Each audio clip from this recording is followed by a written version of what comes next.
So, let me introduce my friend and guest this evening, Matthew Elliott. Welcome. Great to have you with us.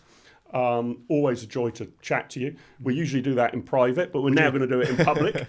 You'll know at home, Matthew is a British political strategist, campaigner. He's led a wide range of successful campaign groups, high-profile pressure groups and campaign groups over the past couple of decades. He's probably, I think we can easily assert, he's the greatest campaigning and political entrepreneur of his generation. He was the founder of the TaxPayers Alliance and served as its first chief executive. He also founded Big Brother Watch, Business for Britain. Eventually that morphed into sort of the Vote Leave campaign. You were the campaign director of the No to AV cross-party campaign in 2011 to defeat the alternative vote in the referendum. Probably you're most famous for being the chief executive of Vote Leave in 2016, where you overcame the odds to win 52-48. Everyone remembers the exact percentage numbers, right, in the Brexit referendum. Widely acknowledged as one of the most effective campaigners in Westminster, particularly skilled, I should say, at marshalling cross-party support. Matthew became a member of the House of Lords in 2024, where you now sit on the Conservative benches, and you are the chief executive, is that right, of the Jobs Foundation. President? Yeah. Can you be a president and a lord? That seems a bit Republican on the one hand and monocular. President of the Jobs Foundation, which you've set up to champion the role of business as a force for good. Quite the CV, Matthew, quite the CV. Thanks so much for joining us on the back of your career to date. A lot to get into. I want to start with the state of the economy. Sure. I mean, it's pretty grim. You and I have spent a good chunk of our lives in public and in campaigning arguing for lower taxes, deregulation, a much more constrained approach to spending, getting debt under control. Where did it all go wrong? How did we end up in this mess? We had some wins, I think. What are our wins? Remind me of them. Corporation tax went down. What else? And then back up. More transparency for spending. Right. Some wasteful projects were axed. We had some wins. But overall, things have shifted to, over the last 10, 20, 30 years, higher taxes, higher spending, more debt, more regulation. That's been the drift, right? Yep. And we've got to mention my book. We're getting the advert right at the beginning. This is what's going to put it right. Prosperity through growth. The authors are Matthew, Art Laffer, Michael Hintzey and Douglas McWilliams. This is the recipe for how to correct it and put it right, is it? Hope so. But the thinking behind the book was that where's Britain at the moment? Massively low growth, and has been, like you say, low growth basically since the financial crisis, if not before. Mm-hmm. So you had that period from basically the 80s into the 90s, where things were going really well, basically on the back of Margaret Thatcher's reforms. And if you get to the year 2000, in fact, we were in a budget surplus, weren't we? And actually paying off the national debt, and growth was 2.5%, 3%. The halcyon days. Basically all like thanks to Thatcher, And since then, it's been low. And we've had growth at sort of 1.5%, and a creeping up tax rate, now at the highest level ever, creeping up spending, and the economy is really sluggish and people are feeling poor. But they are, because basically we're all in personal recessions where basically year on year we're not getting any richer. Mm-hmm. So we want to actually work out how to turn this around. And I got together with Arthur Laffer, the US economist, Michael Hintzey, the businessman and philanthropist, and Doug McWilliams, the UK economist, to actually write Prosperity Through Growth. And within that, we look at the principles for increased growth, lower taxes, lower spending, smart regulation, sound money, free trade, and basically how to apply them to the UK in policy terms, but also crucially the politics of it, and basically how to actually get these things implemented. And for that, we talked to 5 prime ministers, 9 chancellors, assorted business leaders, to basically get their recipe for what should be done. Okay, I'm fascinated about that bit because, I mean, we can rehearse the arguments for lower taxes, more restraint in public spending and the like. But why aren't arguments like those that you put in this book with Art Laffer and others, why haven't they carried the day? So what's been the problem on implementation? It seems to be vast swathes of people, particularly on the centre-right, but even some on the left would agree. You know, taxes are too high, we're regulating ourselves to death. The public sector has seen basically no productivity gains since the late 1990s, but is now, you know, a huge chunk of our economy and being rewarded by pay rises. Why are we in this doom loop politically, where the answer to everything always seems to be another government project, higher taxes to fund it, no answer to how we fund what, if you look over the long term, is a colossally increasing welfare bill? The answer that there should be lower taxes, more restraint on spending, less regulation. No politician attempts it apart from Liz Truss, and the whole thing blew up in 7 weeks. What's the recipe on the political side to get it done? I think to understand this, you've got to go back to when it last worked. And that's basically going back to that run-up, basically from the 70s into the 80s. And what were we getting right at the time? Basically, you had the ideas there. So you'd had the Institute for Economic Affairs around for 25, 30 years by that point, and also groups like the Centre for Policy Studies. They were putting very compelling arguments against the Butskillism, the sort of consensus between the Conservatives and Labour on the economy. And they're putting forward these arguments. And in a sense, not getting anywhere, but basically putting the arguments out there for in the public domain. And then, of course, you had the winter of discontent. And then people really realised at that point, when the Labour government went to the IMF for a bailout, that something needed to be done. And those ideas were out there with their advocates, with a bit of a coalition around it. And then, of course, you had Thatcher, who'd been one of the advocates, becoming leader, and actually carrying these into government. So you need that recipe altogether. And I think we're starting to get that now. But you think we might need a crisis as an inflection point, right? But I mean, more or less what's happened. Okay, we had the banking crisis in 2008. We had COVID as well, and the ludicrously over lengthy lockdown associated with that. But mainly, let's say, over the past 25 years, this century, the story's been one of slow, stagnation. We're not growing quite as fast as we should be, rather than a self-induced disaster like the winter of discontent. Do you think you need an inflection point like that? Something crazy happens, like another banking crisis, or we have to call in the IMF, in order for people to wake up to a radical solution? They can't just be persuaded by rational, enlightened argument? Well, if we look at what Labour's done in the past year since the general election, they try to do some things to do with planning. Hasn't been massively good, and house building is still really low. They've done a few good things, I think it's fair to say, on trade, on some trade deals. They tried to cut welfare, didn't they, by, was it 5 billion, and then failed to get that through? And it's worth remembering that it wasn't going to be cutting welfare. It was going to stop it accelerating by as much. So rather than it going up by however many billions, it was going to go up by 5 billion fewer. So the welfare bill was still going to increase just by less than it otherwise would have done. That's a very important correction. Thank you. So I wonder whether with things like welfare, which when you've got a Labour government and with such a big majority, will they actually do anything about that until they really start to feel they've got to?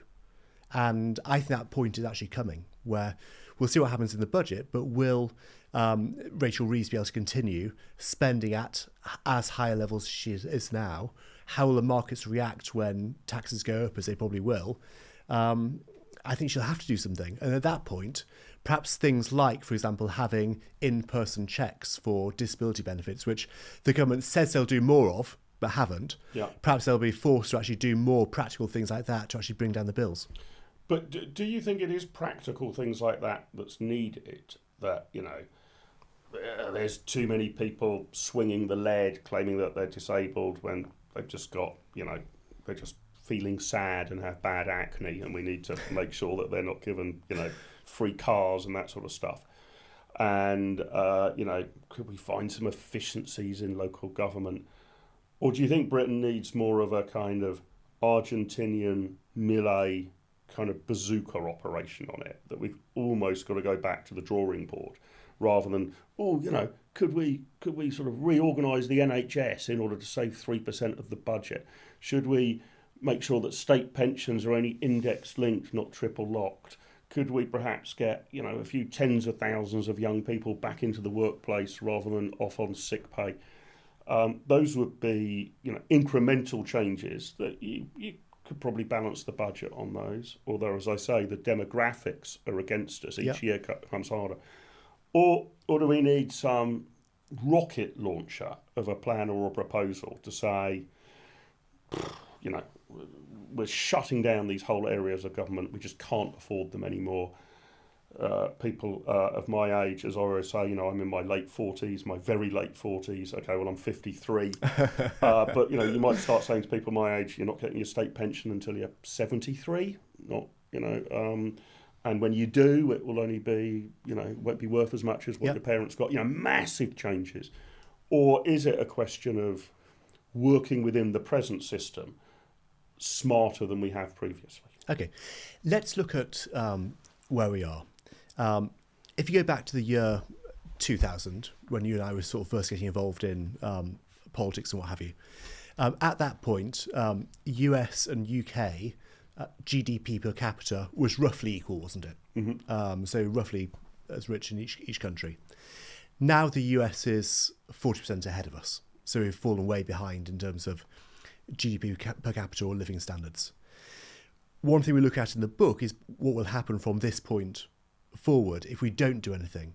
And we asked the Centre for Economic and Business Research to actually calculate basically what will happen to countries across the world if they carry on roughly as they are at the moment. What they found was that basically by 2030, if we don't make any change, Lithuania will take over from us. By 2034, Poland will overtake us in terms of GDP per capita. And by 2043, Turkey will overtake us. So even without a crisis, if we just sort of carry on as we are and sort of muddle along, we're going to be falling behind.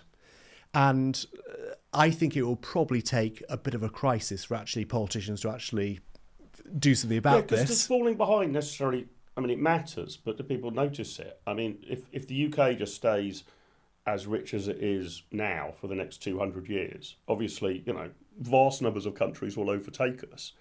But would that be a wake-up call? Again, this happened to Argentina. It was basically the richest country in the world, then went through 100 years of madness and became a basket case. Why would that not befall us? I think people are feeling it already. And that's why I think they're actually looking for a different plan and a different approach. And I actually think working out that plan and implementing it in a sensible way is a safer option than just allowing things to drift and having that inevitable crisis and being forced to actually implement change. So you'll probably know from Popcon's perspective that the view that I've come to, heavily influenced by David Starkey, is I'm sure I will agree with everything in this book, or 95% of it, and if I don't, it will be nuanced areas of disagreement. And I'd be interested in the 5 prime ministers, the 9 chancellors, everybody else you spoke to. That in order to get this implemented, I strongly suspect we are firstly going to have to completely overhaul the mechanisms of government. That the way that we've got all of these quangos and regulators set up, more than 400 of them, I think we have an increasingly politicised civil service, not directly so, but whose general attitudes are that state programmes work and free enterprise is overestimated in what it does for society. We've got a highly politicised judiciary. It's incredibly difficult to navigate this through the system. It's like, it feels, I'm not suggesting the UK today and the German Democratic Republic, East Germany, are equivalent, but it sort of feels a bit like saying, we just need the Politburo to be a bit more free market and we might get stuff done. Not if all of the Soviet infrastructure's there. You've got to tear apart the Soviet infrastructure and reset it to something. So my kind of way of tackling the economic issues would be to say they're downstream, I've reached the conclusion, despite having been at the Institute of Economic Affairs arguing almost exclusively about economics for 14 years. They're downstream of the constitutional setup. And if you have a setup that's geared endlessly to higher taxes and more government spending being the answer to every problem, and that being the mindset of not necessarily the politicians, but the governing classes and the bureaucrats. And if anything goes wrong, what we need is more regulations and another regulator. It's nearly impossible to keep pace or to measure how much regulation's coming in. Then isn't there a danger we're just all wandering around in the valley of death because the water isn't getting here because the state bureaucracy has prevented the water flowing downhill? And if you kind of need to unblock that before there's real hope for economic renewal. So in the final chapter, we look at the politics of it and we go through everything from the impediments of the civil service to Parliament to the governmental setup of the UK, the departmental setup of the UK to quangos, a whole bunch of different political factors which will actually stop a growth plan being put in place. And we actually highlight those issues. We don't necessarily give the solution to how to get round them, but we highlight the issue areas. And I think actually Popcons and others are right to actually look at this sort of setup in terms of how do you get round the regulators or the civil service who will be against you, and you've got to really think these things through. And in a sense, the next stage for the book would be to actually work out an implementation plan, right, to make sure that a future government that came in who wanted to put through a pro-growth, pro-enterprise agenda was more like, if you like, Trump 2 rather than Trump 1. That actually came in with that brilliant sort of 100-day plan, know what to do and could do it on the trot. But I don't see it as being mutually exclusive in the sense you need groups out there who will make the economic case and actually talk about the path forward and talk about the policies and what have you. And you need groups as well out there thinking about the detail in terms of how to implement it. And the infrastructure within which you're implementing it. I mean, as you know, 100%, you know me well, I'm not a details person. I'm a broad brush person, so I couldn't tell you exactly which protocol of the civil service code we need to change. I've just got a sense that we need a massive overhaul of the civil service, otherwise we're going to be, fighting with one hand tied behind our back, basically. That absolutely needs to happen, 100%.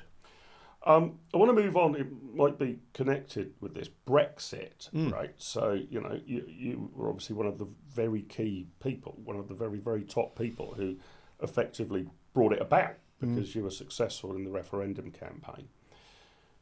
How's that going? Because we can be sure, I think, that in the budget, in the endless search for scapegoats, the Chancellor of the Exchequer, Rachel Reeves, is going to say, oh, blimey, the inheritance the Tories left us was even worse than even we thought a year ago. And Brexit, the impact of Brexit has been far worse than we could possibly have known last year. And folk like you and I will roll our eyes and think that, that's ludicrous. But has Brexit been a disappointment? What was all that about? I mean, there was a huge referendum, highest number of votes ever cast for any specific proposition, including any political party in any election. I kind of thought, wow, this could be the point of great national renewal. And instead, we had 3 years of constitutional bickering and introspection in which a number of points that looked like the powers that be might not even implement the wishes of the people. And it sort of got over the line, and there's just sort of a sigh of relief. But it doesn't seem to me we've done anything with it. It's not obvious to me what it's improved in a material sense, what powers we have in Britain that we're now exercising wisely rather than foolishly. Was it all worth the candle? Right. So in terms of the politics, decisions are now made in the UK and Parliament and the government are accountable for those decisions. You've got to hide behind Brussels. That's a good thing. That's a win. In terms of the economic performance, the UK has outgrown, albeit in a very sort of meagre way, as we go into in the book, other Western European economies. So we've done better than that. And also we're trading more with both the EU and with the rest of the world than we were when we were within the European Union. So all those sort of metrics, it's been successful. So people can't say it's been a disaster. Have we made enough of it? No. We should do a lot more. I wish that, looking back, that point when we actually left the EU in sort of January 2020, at that point, I think the government should have actually really done a really sort of thorough piece of work in terms of, what will we do in terms of now we're outside the EU with the new powers. And actually, people say, well, COVID came along and, that meant we couldn't do it. It was a distraction, all that sort of stuff. Well, actually, that added to the urgency to actually really do a top-down look at basically the British state and what it was doing and our plan for the country and where we stood in the world. And they could have done used that as a reset moment for the UK, which was basically missed. So a lot more could be done, but we have had some victories. So, for example, we've got a better trade deal with the US than the EU has, post Trump's Trade Liberation Day. What else? Even things like the new Apple AirPods. You can't get them in the EU with the same capability. So basic things like that. But admittedly, these are small fry compared to what could have been done with those powers. Right, and I suppose you could also argue the powers are still there on the table. We might not, there's a number of levers we could pull that we just haven't pulled since leaving the EU, but the kind of reforming government that you're looking forward to implement the ideas in this book would now have these powers and abilities to implement them, whereas previously would have been in an EU straitjacket. So it makes these sort of proposals in your book potentially easier to achieve if you've got the bravery to use the powers at your disposal. And even the current government. You have the EU now complaining about the latest planning regulations, saying that they go against the Habitats Directive, and Labour's thinking about what to do about all of this. But there are practical things that they're doing as well, and things I disagree with, like, of course, the VAT on school fees, which is down to couldn't have been done within the EU. Yeah, interesting. Well, we've got a few questions coming in. Let me just fire a few at these at you. I suppose there actually is one on Rachel Reeves. I don't know how you stand on these issues. It's not a particularly grand economic point, but she's been in trouble for not getting this special licence that you apparently need to rent out your house. I should start by saying, why the hell you need to pay 900 quid for a special licence to rent out your house, which doesn't, as far as I'm aware, give any guarantee that there's no rising damp, no dry rot, that the electrics are fine, that it's got hot running water.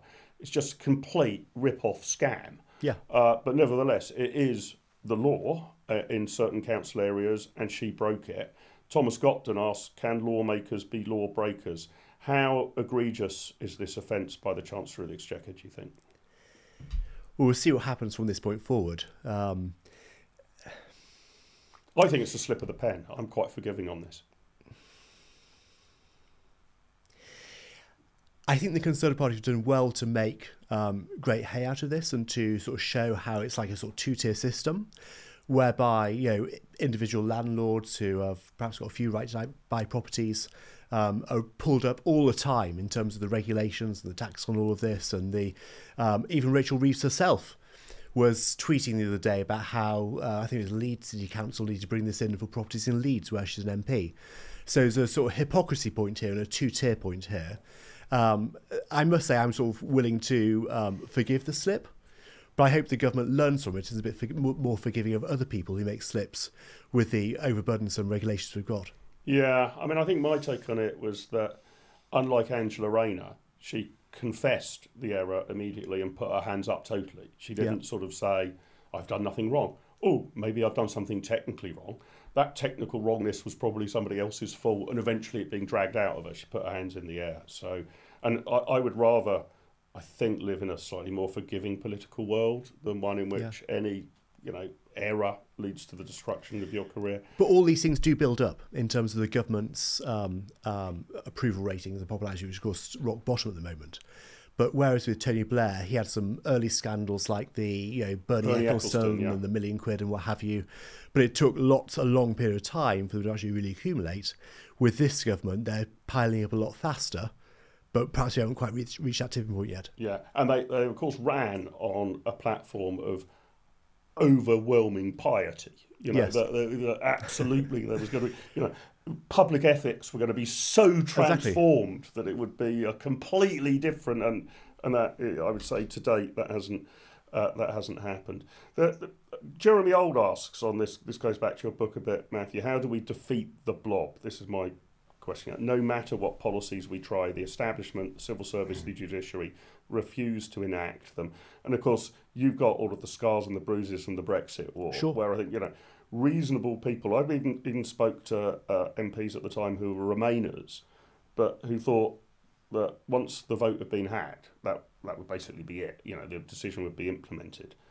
It does seem there is incredible resistance from a state infrastructure I mean, would you say that you underestimated that resistance at the time? Did you sort of think, well, we won the referendum, somebody's got to tie it up and put a bow on it, but, we can safely leave that to our democratic institutions. Did you expect there would be that battle to frustrate it? And if it's true of Brexit, it's going to be true of many other radical things we both want to see, right? I think people are looking for political leaders who are willing to make tough decisions and actually fight the bureaucracy. And for too long in recent years, we've basically had leaders who are sort of always buffeted around by, civil servants say you can't do something, or a Quango says you can't do something, and things take ages. They're looking for somebody a little bit more like, should we say, Donald Trump, who comes in with a plan and drives it through and works sort of basically 24/7, it seems, to basically drive all those things through. And that's what the public want. They want somebody in there who will make a difference. There's an interesting question here from Amelia Randall, a UKIP councillor, apparently. I didn't know UKIP had councillors anymore. I did know UKIP was still around. So good evening, Amelia, and congratulations on being a UKIP councillor. She asked a question of both of us, actually. She asks, how would you and Matthew balance compassion, sovereignty, and practical economic necessity? There's so much that needs to change, but it will potentially hurt a lot of people. She specifically mentions mass deportations. Right.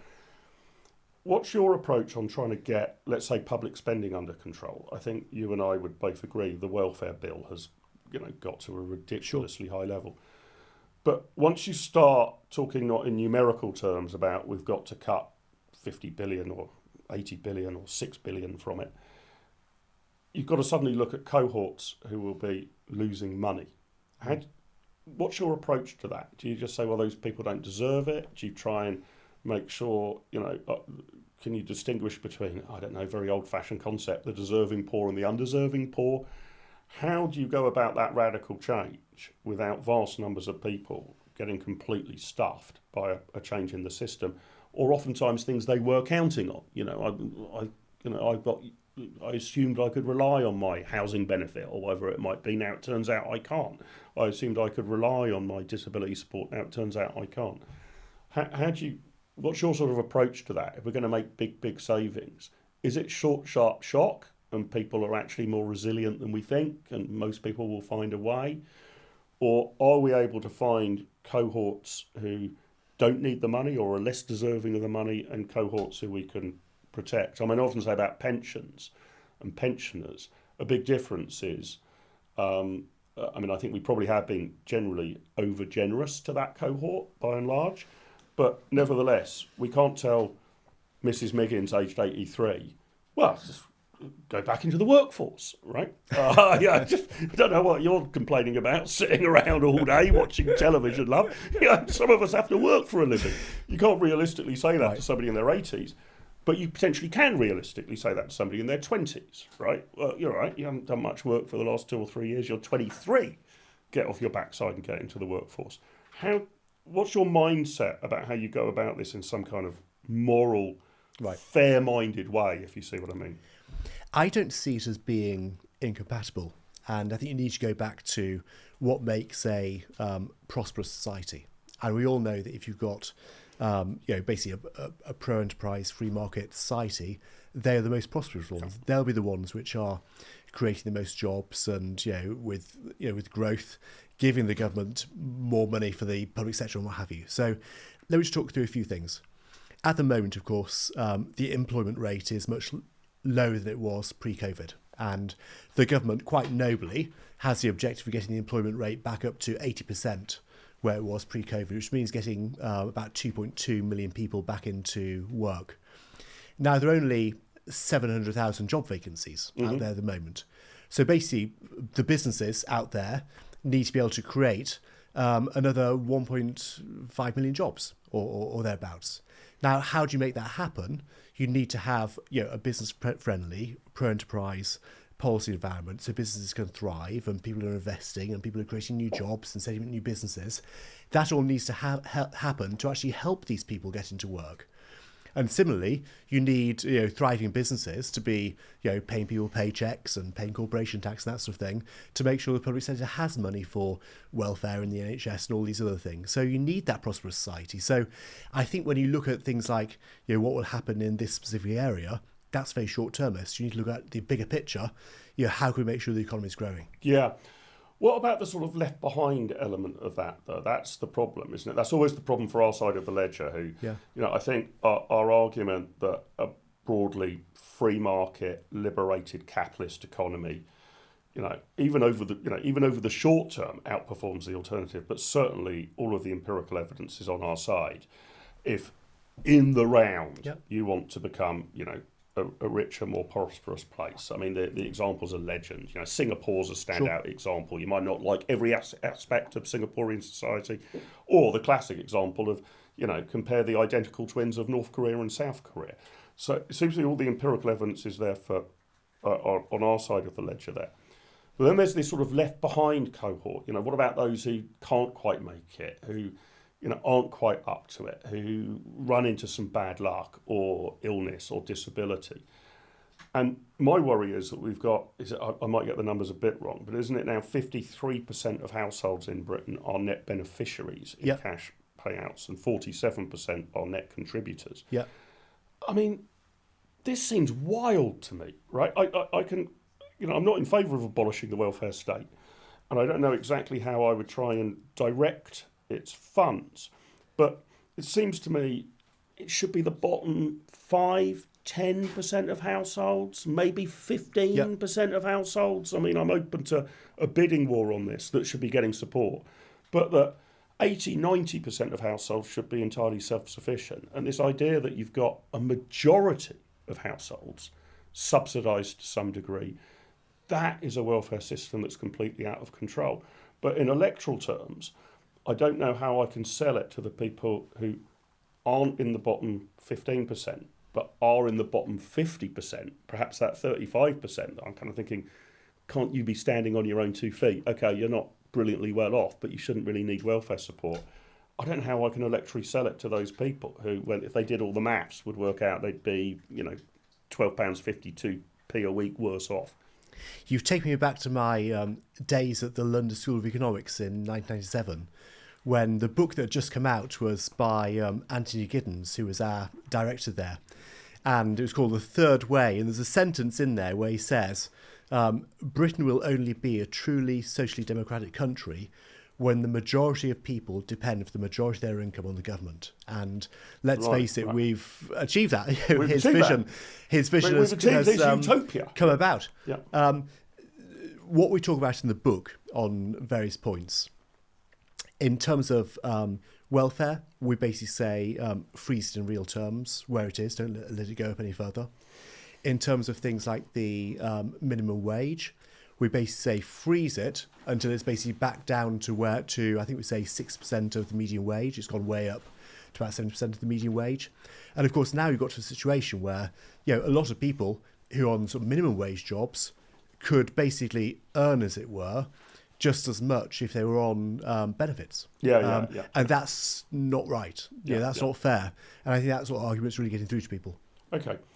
I want to move on to we've done a lot on the economics and the constitutional sort of backdrop to Brexit and the problems that we face. Let's move on to a bit more sort of raw politics, right? Because, somewhere, somehow, we're going to have to put in place a political party or a coalition of political parties or a leader of some sort who's going to bring this about.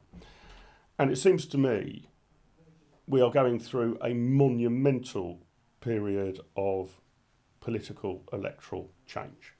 So as we speak today, I've just seen the latest opinion poll. I'll give you all sorts of the health warnings on that. Yeah, it's one poll. It's not necessarily a trend, yada, yada.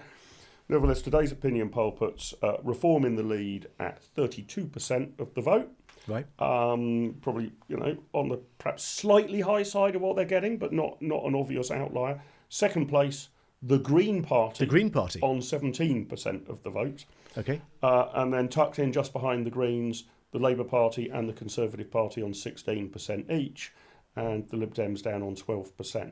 Some colossal shift in electoral allegiance is happening, right? Because you and I would have both witnessed through our lifetimes the Conservative Party becoming popular at the same time as Labour becomes unpopular, and vice versa. Yep. A sort of zero-sum game.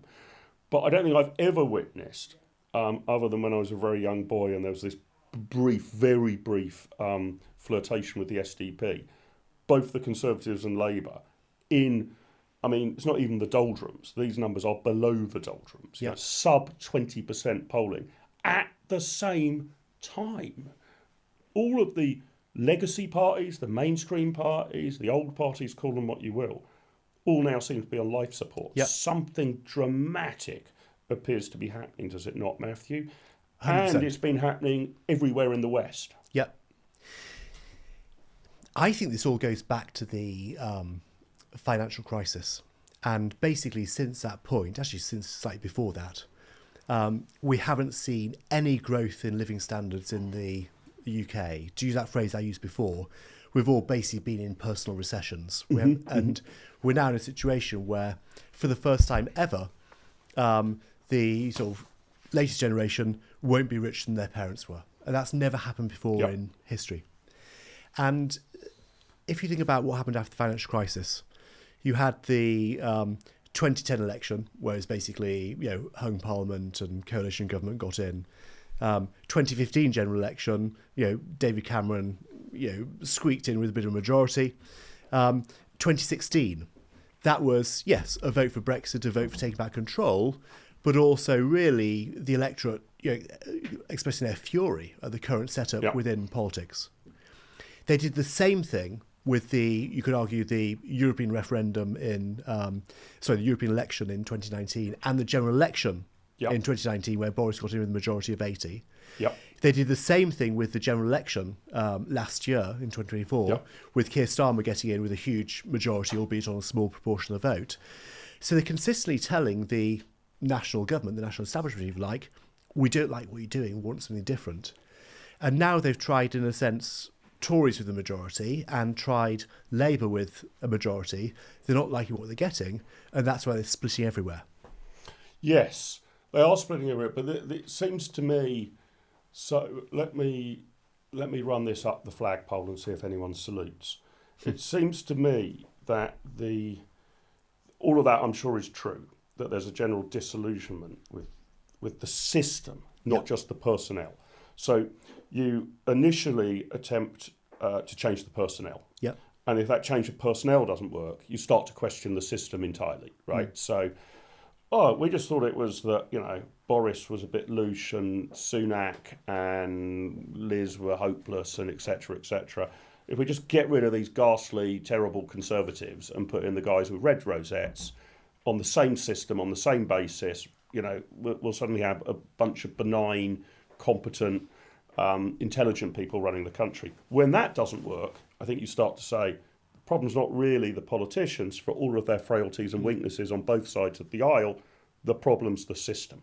And there seems to me an awful lot of people who, if these polls are right, who are saying, I want something completely new and different. I'm not protesting anymore. I'm not just a bit annoyed. I want a complete reset. I want something far away from what the present established political alignment and arrangement is. That's what's happening, isn't it? I think that's coming through loud and clear. And you could understand why people are now turning towards reform and thinking, well, let's see what they've got to offer. Yeah. But the whole lot to unpack with all this. What will reform do on economics, for example? Yeah. Will they actually be in a situation where they bring in more of a sort of pro-enterprise approach to actually grow the economy and have more money for the whole system? Who knows if they'll do that? Will they be able to pull together a competent team who are capable of actually running the country? Will they have a plan to actually, as you were saying, to actually really overhaul government? There are lots of what-ifs there. Yeah. And it must be said, the Conservatives are starting to provide some answers to these questions. Yeah, I mean, here's another theory. Let's see what you think of this one. And I've completely borrowed this from Steve Davies of the IEA, who's been speaking about this for years. And I kind of thought he seems to be onto something. I now think he's basically being proven right. And his theory goes like this, that at any given time, in any given Western democracy, to simplify things, this is a simplification, quite a simple model, there tends to be one primary thing that splits people into electoral tribes and one secondary thing that splits people into electoral tribes, right? And roughly speaking, for the last 50, 60, 70 years, the primary thing right across the West that split people into their political tribe has been economics. Right. And if you're a kind of low tax, pro-enterprise, pro-business, pro-capitalist kind of guy, you'll find yourself in Britain as a conservative, in France as a Gaullist, in Germany as a Christian Democrat, in America as a Republican, in Australia as a liberal, so it goes on, right? A secondary dividing line was probably around social freedoms. Where do you stand on ID cards, on crime and punishment, on gay marriage, on abortion? But that was a secondary dividing line, whether you're a social liberal or a social conservative. So Thatcher was sort of free market, strong state. Yes, free market, and generally what you got was the two big tribes in every Western democracy. Again, to oversimplify, was there was a kind of free market, socially conservative element. And there was a more social democratic, sort of lefty liberal element. Labour versus Conservative, Democrats versus Republicans, French Socialists versus German Christian Democrats. His argument is that something has now changed, and the realigning, the key realigning feature now is no longer economics, i.e. it's not the economy, stupid, to turn around that phrase. That the key aligning feature in where you would find your electoral tribe now is identity. I mean, especially about the nation. So, are you a Brexiteer or a Remainer? Do you think it's great that there are loads of immigrants in here from a wide range of different backgrounds and countries, or do you think it's rather too many? Are you basically proud of British history and you think it should be celebrated, or are you appalled and think other countries should receive reparations from us? All of those sort of things, he thinks, and that's now the primary dividing line, and economics is the secondary one. Sure. And this is therefore leading to the kind of a big party of somewhere people, the kind of more patriotic, perhaps even nationalist groups, against more internationalist, globalist groups. Keir Starmer's view that he prefers Davos to Westminster clearly puts Starmer on one side of that line. Nigel Farage's view that, I've been a Brexiteer all of my life and I don't really trust international institutions and immigration is the biggest problem facing Britain, puts me on the other side of that line. Do you think that's what's happening? That it's not just sort of we've had bad governance for a number of decades, but it's the way we find our political allies is now based on different themes to when you and I would have been young men?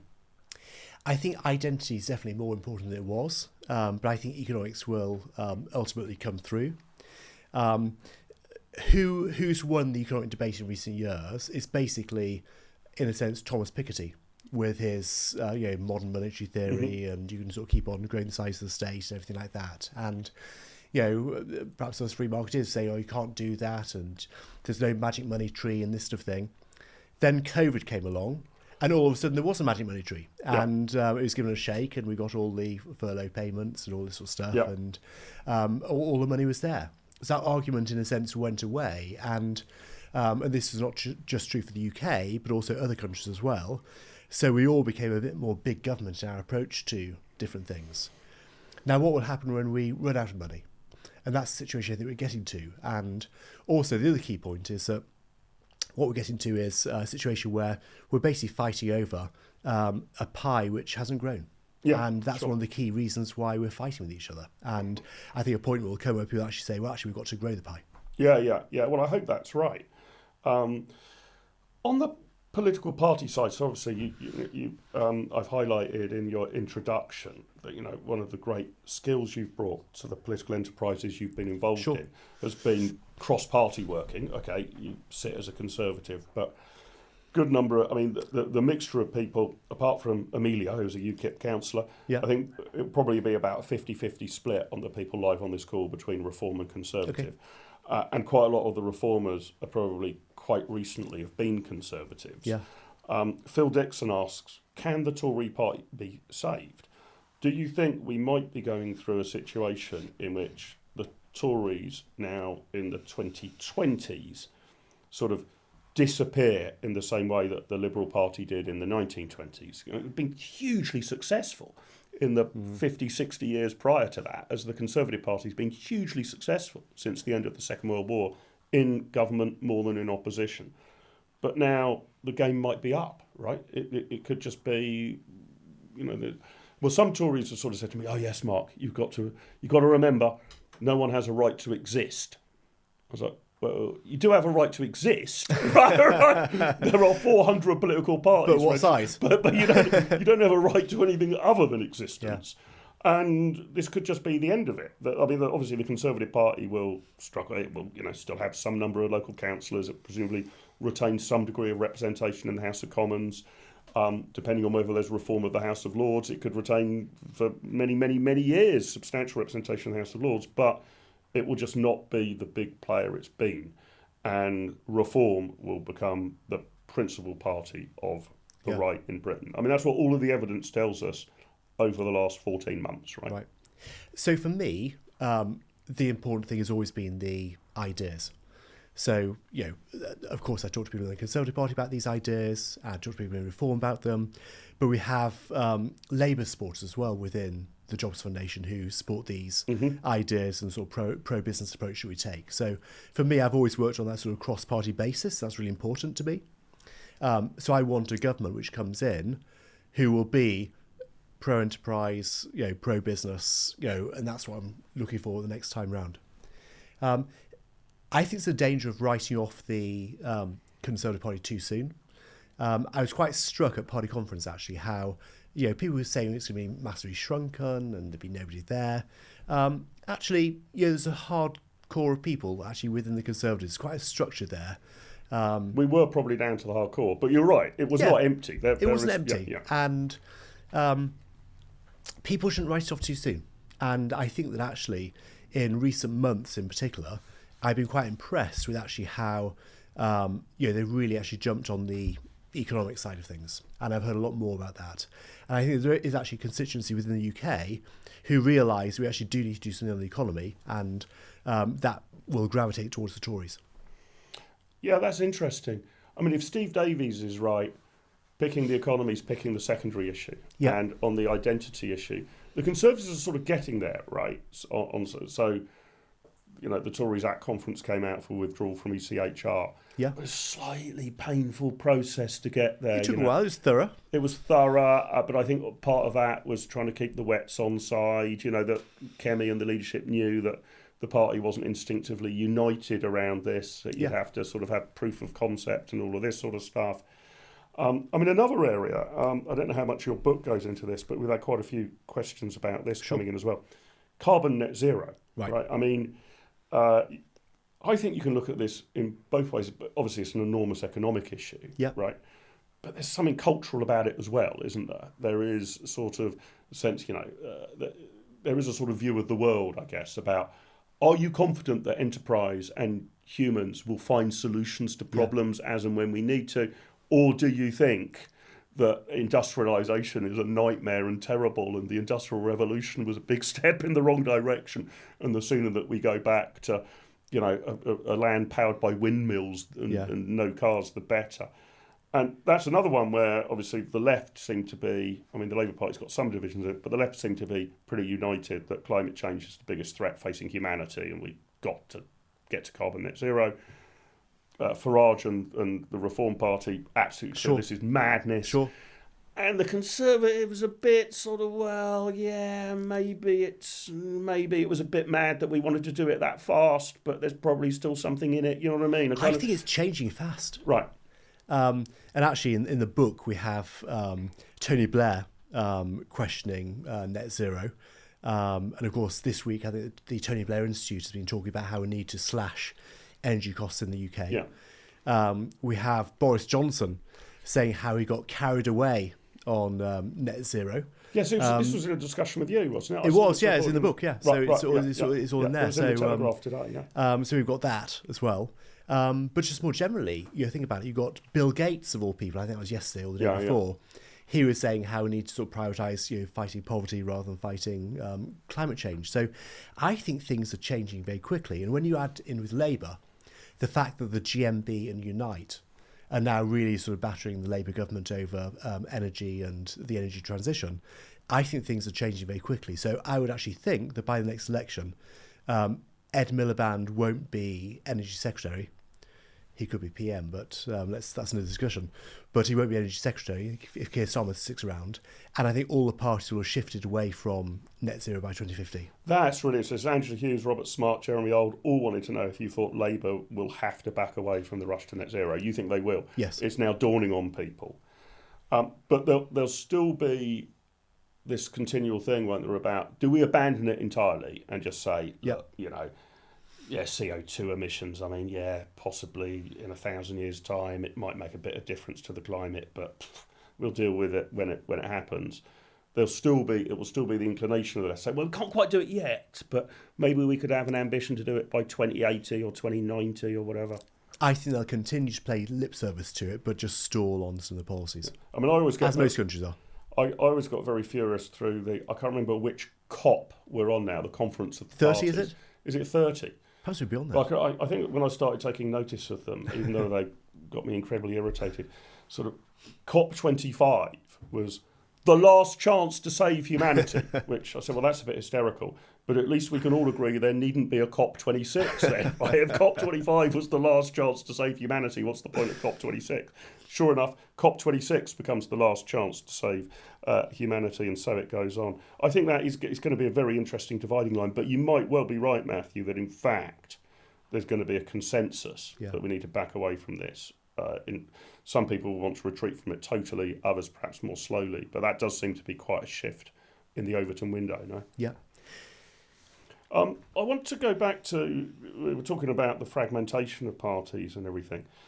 I guess you could sort of say your dry run for Vote Leave was the No to AV campaign, correct, right? So, because the Liberal Democrats insisted in coalition government that they wanted some window for getting electoral reform, and you saw that off. I mean, I can't remember what were the results there. I can't remember them as well. It was 2-1 in favour at the beginning, and 2-1 at the end. I think it was even more than 2-1 against. It was even more, yeah. So that kind of spiked it and killed it off. But I'm interested in whether you think that the arguments for electoral reform, perhaps not specifically the alternative vote mechanism, might re-emerge. Because A, at the last general election, all right, Labour got the most votes, quite clearly, but they only got 34% of the vote. Yeah. And not only did that yield them a majority government, it yielded them a total landslide government. So it wasn't just, well, you got 34% of the vote, but you're only in government on a minority platform or with a majority of 3, and 2/3 of the seats. The sort of numbers we're seeing in opinion polls at the moment, you could potentially imagine a scenario in which, I don't know, there are 6 parties each getting 17% of the vote in a general election, in which case first past the post could throw out wild results, right? Or I think in some of the polls that we're seeing, Reform would win a complete landslide on potentially a lower vote share than the 34% that Starmer got. Where are you on what might persuade you that first past the post had its day? Or do you think this is sort of flotsam and jetsam and eventually the centre-left and the centre-right reconfigures in a way that you've still got 2 big battalions and we're just going through working out what those 2 big battalions look like? So I still like first past the post. But I like to have the clarity of government, I like the accountability, I like the idea that basically at the next election you can really judge a party by how well it did with this majority within Parliament. So I like first past the post, I'm still a big believer in that.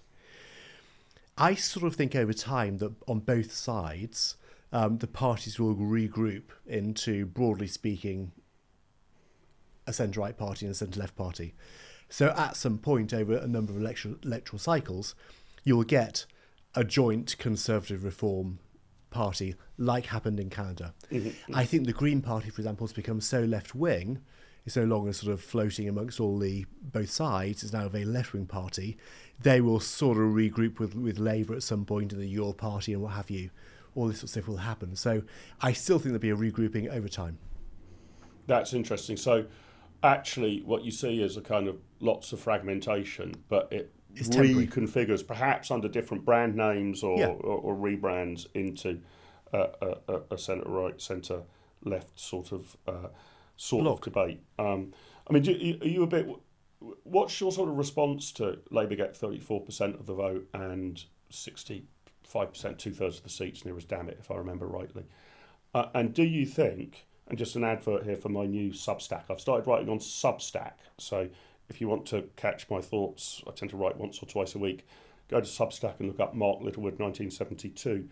I wrote a piece at Mark Littlewood 1972 on Substack on Labour might try and bring in electoral reform before the next election just to stop Farage. If the polls like this stay the same, they would sort of say, circumstances have changed, always the last refuge of a scoundrel who wants to change the rules. Nobody could possibly have predicted that we would have lots of different parties in the mid-teens rather than two big parties. Nigel Farage himself has been an advocate for proportional representation or electoral reform, or at least having a referendum on it, so he could hardly squeal. It was in their last manifesto that they wanted electoral reform and change. So you know what? Nigel was right. We're going to bring it in now. We're going to introduce the God knows what system it would be, and then this will all be fair and just and reasonable. Do you think they'd have a referendum, or do you think they'd just bring it in through Parliament? I don't know. I mean, I'm also completely, it's a thought experiment, this piece. I have no intel on it, that it was just my thought that it might be an absolute last Hail Mary if they're staring oblivion in the face. Because I think I didn't think they would, because I think they'd think that it's not a priority for voters.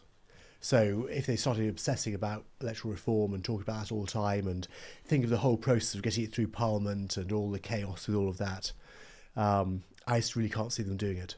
I could see after the next election, were there to be a situation where Labour and the Lib Dems, perhaps the Greens as well, form some sort of coalition that basically PR is a price of that coalition.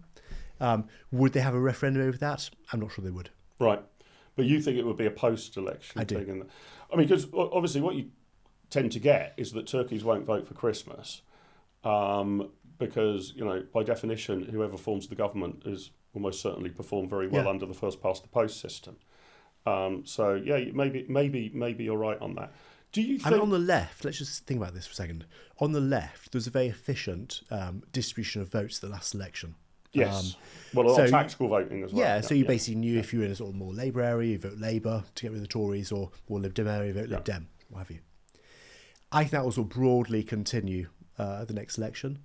So you could get a scenario whereby, not in 4 years' time, but much sooner than that, there's some form of snap election where Keir Starmer or another Labour leader thinks, right, let's bring on the election whilst the Tories and Reform are at loggerheads and can't do some sort of deal. Yeah. Let's have it now whilst it's a split centre-right vote. Yeah, so they are...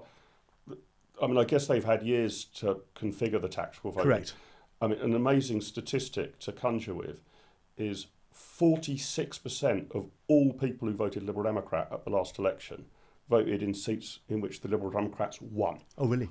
Basically half of their vote across the country is in seats that they won. And I think the equivalent for the Reform Party's 2.5% of their vote was in seats that they won. So do you think there's a prospect of some electoral alliance, non-aggression pact between the Conservatives and Reform?